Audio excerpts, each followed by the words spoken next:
I was having dinner the other night with some family members. One of them, a woman in her 70s, was sharing about the decisions that she was having to make as she was planning to move out of her longtime home and into a community setting where there would be more help and things would be very different. And she was facing some really daunting questions about that. What do I want to do in this last part of my life? What are my values? What are my goals? How do I see it looking? But also not having all of that information. There were so many unknowns, and all she could really do is just imagine what it was going to be like. And then another family member who was in her 30s said something really simple, but really striking. She said, "Isn't that what we're all doing all the time? We're all in our own way, constantly reassessing and looking at where we've been and looking at where we want to go and asking, who am I now? And what do I want to do with this next part of my life?" And it struck me that this is what Neptune moving into Aries is really all about. There's this identity crisis that we are all facing in our own unique way. And we're questioning, who am I? And what do I want to be doing with the rest of my life now? How do I want to remember where I've been? What do I want to focus on moving forward? These are questions that you've probably been contemplating yourself as well. I'm Notha Perkins of Astrology, and we are talking about something momentous. This is something we've never seen in our lifetime because Neptune has not moved into the sign of Aries since 1861. So, of course, we weren't alive for that. And if we were, we don't remember. But considering that history has a way of repeating itself, we can look back and say what was happening in 1861 in the world. And we can assume that there will be similar themes in the present. So, we're going to talk about some of that. And we're also going to talk about the spiritual component of Neptune as it changes signs and how it's going to really deeply impact all of us. So let's just start by connecting the fact that the last time that Neptune moved into Aries was right when the Civil War was declared. And David Palmer is an astrologer who does an amazing amount of historical astrology. And so a lot of what I have learned about this comes from him. I want to give him credit, and you can check out his work. We are underneath the same kind of energy as we were under with the Civil War. You can make of that what you will.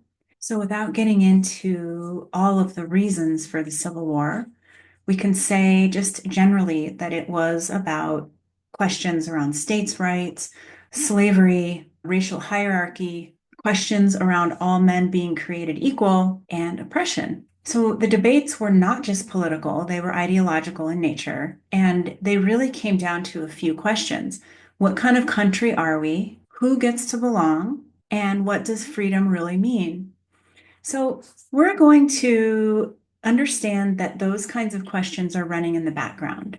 Neptune is a planet that is considered collective, meaning that it's not personal, but that Neptune themes tend to affect an entire collective. They bring about questions that are bigger in nature than just one single person. However, we are each our own single person in our own right, and we are each living out a very unique experience within the greater collective. And Aries is a sign that is very personal. It's ruled by Mars, which is a personal planet, meaning that Mars stuff impacts each of us day to day, every single day of our lives. Mars is the energy of boundaries, independence, freedom, passion, purpose, and also brings in questions about what we are willing to go to battle for and how we advocate for ourselves. We're looking at Aries as the energy of the rising sign. How do we show up in a new situation? And how do we identify? And how do other people perceive us? How do other people identify us? So there's these big personal questions that are connected to this big collective energy. So we don't have to look far to understand, especially in the United States, if you're in the US listening to this, to see that there is a lot of disagreement amongst the collective. It has been going on for many years. There are two very distinct sides of politics. Neither side particularly cares for the other. Okay, we'll just leave it at that.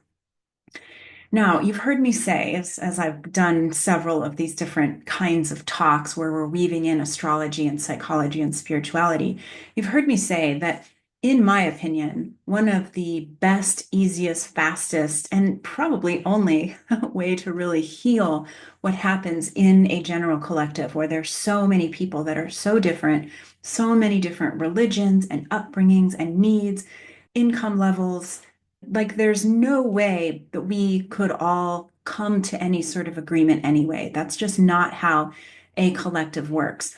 Ideally, with a collective, which is the Aquarius energy, and remember, Pluto is in Aquarius, and Pluto is the great awakener. So there's something about our relationship to the collective that is undergoing an awakening.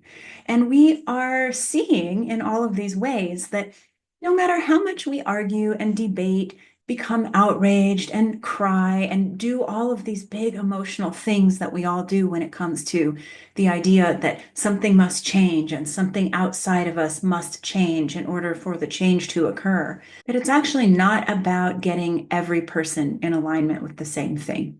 It's more about looking and saying, what is unique about you that you bring to the table that you can do to help? And what do you bring to the table? And how can we all come together in collaboration to create something that is better?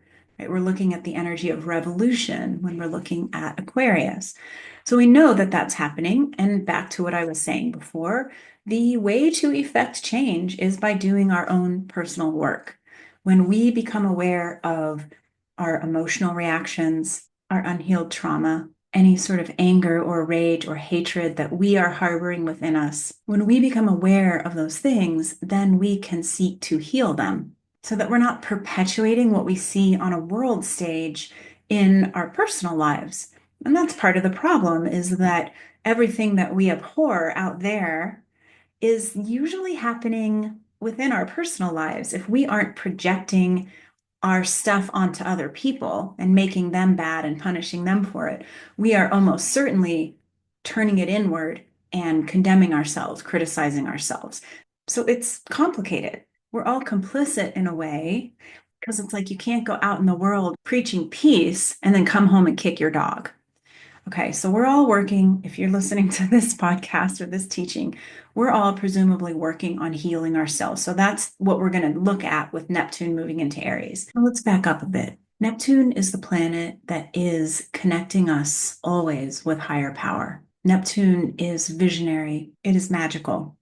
We all have Neptune somewhere in our chart, and wherever Neptune lands is usually indicative of where we look out and we say, ah, I wish I had that. Or, ooh, I feel disconnected from that. I feel alone. I feel disillusioned. And those are some of the aspects of Neptune that we usually reach first.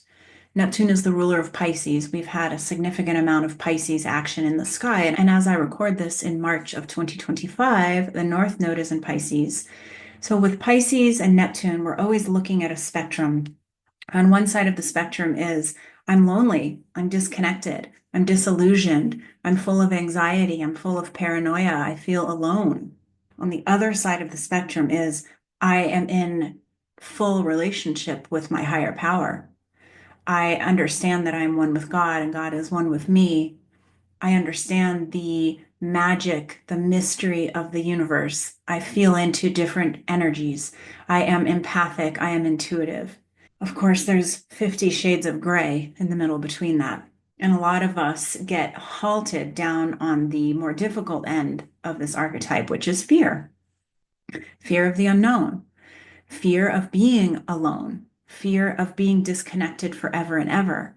And so part of what we are doing with Neptune is we're learning that we don't always have to look out there for something, that often exactly what we're looking for is in here. Because when we are able to tune in with our heart and our gut and really come into the body, come into our unique present moment human experience, we are not alone because we feel that deep connection with source.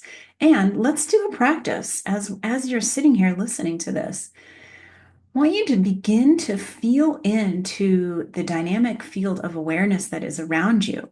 And you can do that by taking a few deep breaths and feeling the way that that breath fills up your entire body. And imagine as you continue to take breaths that you're actually breathing in past the boundaries of your body. You're almost breathing in and it's expanding out into the room that you're in.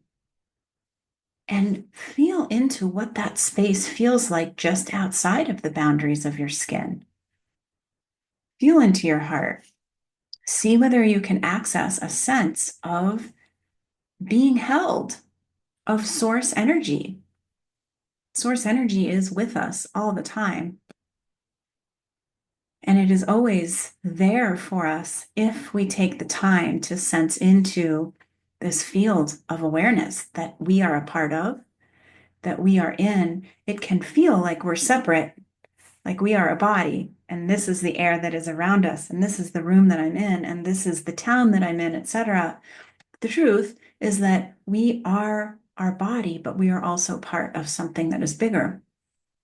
And so we can practice tuning into that feeling, that connection with source, connection with the present moment. And there are many ways to access that through the breath, through tuning into your heart, through giving attention to your intestinal area, your gut. And it's there when we are able to turn off the fear, right? The fear exists so much in our mind, and it is that voice that is telling us we're alone, we're disconnected, nobody loves us. It's never going to work. There's never going to be enough money. There's never going to be enough love. But when we tune into what's real, which is largely existing within the heart and the gut, those are our other two brains, then we can access that side of Neptune, of Pisces, that feels so rich and so potent and so connected to an energy that does not necessarily belong to us, but that loves and accepts us no matter what state we're in. Now we look at the energy of Neptune, and we know that the energy of Neptune will be impacted by the sign that it's traveling through in the sky. So Neptune since 2011 has been in the sign of Pisces, which is the sign that it rules. And we have all gone through a major metamorphosis in this era of our lives where we might have had to face a sense of loneliness, of disconnection. So think about that for a minute. What people did you have to leave behind? What beliefs did you have to let go of over this period from 2011 until now? What was your relationship like with source energy between 2011 and now? With your own spirituality, with your own intuition, with your own sense of compassion, how have you shifted? What has Neptune taught you as it has moved through the sign of Pisces? What has it taught you about fear and loneliness? And also, what has it taught you about deep and potent connection? As Neptune is transitioning into the sign of Aries, which will happen in March of 2025, all through 2025, it will be in Aries and then it's going to travel back to Pisces. It won't be fully in the sign of Aries until 2026. So we're going to be tiptoeing back and forth between what we just talked about, Neptune and Pisces, our connection to our spiritual self and our connection to our fear-based human self. And how can we begin to bridge that gap? Or I should say, we're not beginning. How can I keep bridging that gap so that I'm more often in a connection with source than I am in a connection with my fear? So then we move into Aries. Aries is completely different energy. Aries is much easier to understand, right? When I'm talking about source and your connection and loneliness and fear, it's all this like heady, like, I don't even know. I don't know the answers. I don't know what that feels like. You want me to feel into the dynamic field of awareness around me? And I think I feel it, but maybe I'm making it up, right? With Neptune, Pisces, it's very confusing energy. But that's because the idea of God is very confusing. It's very unclear. There is no tangible proof of what God feels like or what God is. Each of us have to learn how to relate to that in our own very unique, very specific way. And there's not necessarily a lot of guidance. I mean, there is. We have a lot of spiritual teachings, we have a lot of religious teachings, and all of those things are valuable, but they're not really provable. So it's up for debate. It's all very subjective. So then we move into Aries, which is not subjective. Fire energy is never subjective. We know that fire energy is hot. It's going to cook your food. It's going to burn your skin, but it's also going to bring you life. It's going to keep you warm. It's going to pull you into a sense of safety. So Neptune moving into Aries brings in these very personal questions around identity. So we've been doing work around who am I spiritually? What do I know? What kind of things am I sensing in the universe and the people around me that other people might not be sensing? And we move into Aries. And Aries, again, is that rising sign energy. It says, who are you? I want to get to know you. I want to know what you love. And I want to know what you feel passionate about. And I want to know what makes you angry. And I want to know what your boundaries are. And I want to see how we interact together. And I want to see what kind of energy you bring to the table. And so here we all are saying, oh, me? You want to know what I love? You want to know what my passion, what my boundaries are? Okay. And then we actually have to know that ourselves. Okay. I mean, in order to know what you want to say yes to, you have to know yourself. In order to know what you want to say no to, you have to know yourself. I think about all of the boundary work that I have done over the course of my life and how, even after years and years and years of seeing where I've had poor boundaries and seeing where I've had boundaries that have been too rigid, I still have questions about who I am and what I like, what I wish to do, and what I refuse to do. And I would imagine that you have had some similar experiences. It's hard to know who we are, especially in a world where who we are has not been prioritized. And even more than that, the Aries version of identity is so connected with how other people see us, how other people perceive us, and what they project onto us. And so that leaves a lot of us in our early lives looking around and saying, who should I be? Who do you need me to be? Oh, you want me to be nice?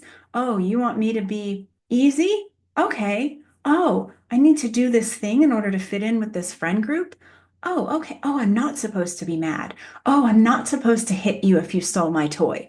Okay. Okay. So it's like, think about your early childhood experiences around figuring out who you were. And think about all of the adults and all of the other children in your life that basically told you, be this way, don't be that way. So there's a lot of unpacking that we're having to do. And as Neptune is moving into Aries, it's similar to what I said at the beginning, in the same way that the United States was saying, what kind of country are we? Who belongs here? And what does freedom really mean? We are asking ourselves that. What kind of person am I? Which parts of me still belong here? And what does freedom and independence mean to me? Because as we're looking at this idea of the collective, and each of us bringing our own set of gifts and skills to a collective, so that instead of always fighting against one another and trying to one up another, it's like, how can we make this work for all of us? Well, we have to know what we're good at. We have to know what we love. We actually have to know who we are and what we want to bring to the table. It's like, imagine that you have been a baker all your life and you get invited to a potluck and you might say, oh, I'm just going to bake a cake. I'll just bring a cake. Great. But there's a part of you that says, oh, I would rather not bring a cake this time. I want to try bringing this caprese salad. Is it okay to bring caprese salad? Is everyone going to be expecting a cake? Am I going to let everybody down if I don't bring a cake? But I really want to bring the salad. It's so good. I've been experimenting with it. I'm going to bring the salad. I'm just going to see. And I'm going to have to face the disappointment of the people that want me to bring the cake. But if I'm really honoring myself, I'm going to do the salad because I've grown some beautiful tomatoes and some basil in my garden, and I've perfected my vinaigrette recipe. So I'm just going to bring the salad. And so that's a silly example, but in a way, that's what we're all doing is we've been experimenting in small ways. Like, who am I? What do I love? What do I not love anymore? What are those old parts of me that I'm just going to let go? It's part of my past. It's not moving into the future with me. And is it okay to be that new version of myself? So we're asking ourselves these questions. Now, another piece of the energy that goes along with Aries is that we are learning to advocate for ourselves. We're learning to really stand up for what we want. Now, sometimes this is going to look like I feel like I need to stand up for a certain cause, or there are beliefs that I have that I need to share with people. I need to prophesize and get people to see things the way that I see them.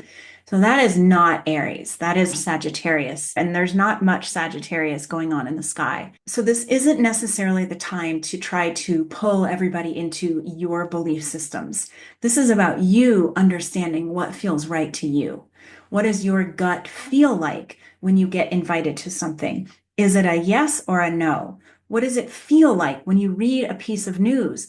Does it feel real or does it feel like it's just designed to incite fear? We have to get so dialed in to what we feel is right, what we feel passionate about, what we wish to give our energy to. What fire do we wish to stand around and warm our hands over? Are you going to stand at the dumpster fire with homeless people who are doing drugs so that you can get warm? Probably not.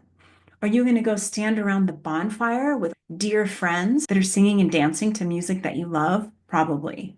Does that mean that you have to feel guilty for not wanting to stand around the dumpster fire with people that live on the street? No. It's like I have to learn how to honor myself if I am going to effect the kind of change that I want to see out in the world.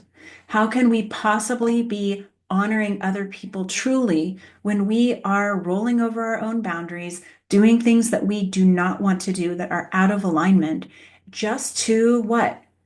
Pay homage to our old selves, to be in the old paradigm, to make sure that the people that expect us to be a certain way aren't let down? No.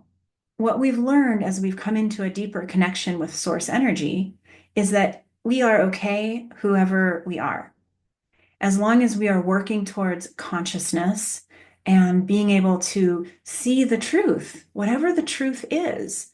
And, these are deeper truths. These aren't the truths that fact checkers tell you is true, right? This is not the truth that, like, somebody sent me a link and it proves that I was right kind of truth. These are like our deeper truths that feel right and true to us in our systems. What kind of person do you want to be? What kind of legacy do you want to leave? What does freedom and independence and power and strength and courage and bravery look like to you? Those answers are going to be different for you than they are for other people.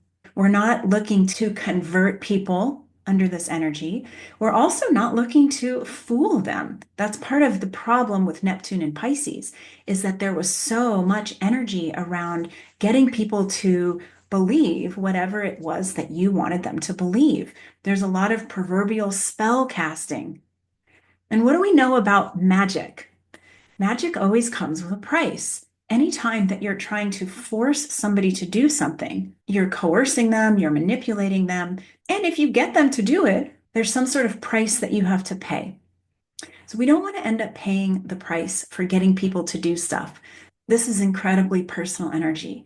This is about doing your own personal work, finding your own sense of presence. We're not bending over backwards to make other people happy. And you know what? Here's another pro tip. Stop expecting people to bend over backwards to please you. We're not looking at this Aries energy through the lens of selfish, me, me, me. Do for me, please me, make me happy, believe what I believe. No, this is so personal. It's just about you feeling into yourself and not trying to please other people and not expecting them to please you. We're all adults. When we can learn to say no and learn to say yes, then we can trust one another. I know that you're not going to betray yourself to please me.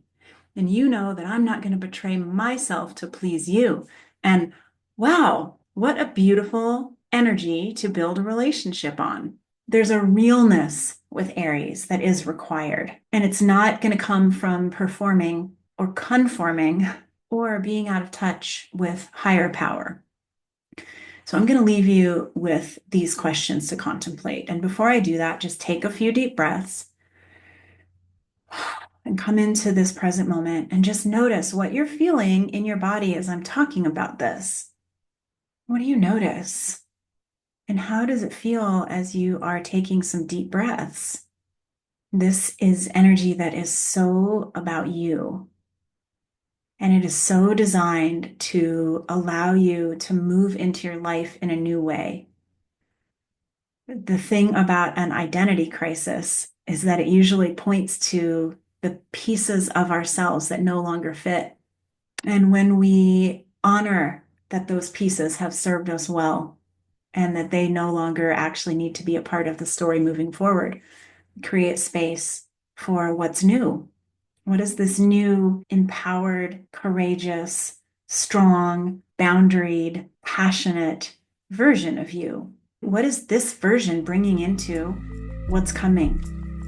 All right, I hope this was helpful, and I will see you all soon.